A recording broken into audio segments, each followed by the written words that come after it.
The Syrians are now firmly dug in along the main Beirut-Damascus highway.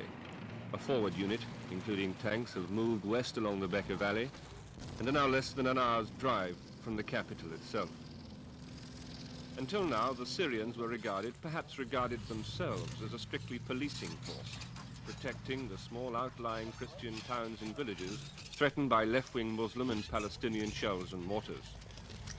The period of hesitation, which many took to be a prelude to withdrawal, has in fact been Syrian preparation to escalate their involvement. This heavily armored brigade of around 6,000 men, including 200 tanks, brings the total of Syrian troops here to 20,000. And according to a Damascus news agency, Syrian President Assad means to have 50,000 men here by the end of this month. The Syrian force is spread now in a shallow horseshoe across the Bekaa Valley, leading off the Lebanese mountains, with Mount Hermon in the south on the Israeli border, and centering themselves on Beirut and the airport. So far, the left-wing Muslims and Palestinians have not reacted, and the Syrians have moved through the country, disarming left as well as right without a shot being fired. But much will depend on how close the Syrians mean to get to the capital, and whether they mean to enter.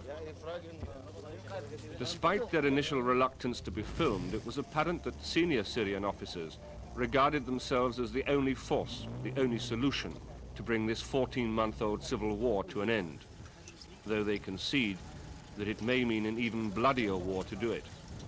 An example of their confidence happened when they moved across the country and came to Riyak Air Base and marched straight into it. So far, the Lebanese Air Force has kept out of the war. Had they joined one side or the other, they would certainly have ended it much sooner, albeit with terrible civilian casualties. The officer commanding the base told us that he and his men supported the Syrian intervention, as there seemed to be no other way out.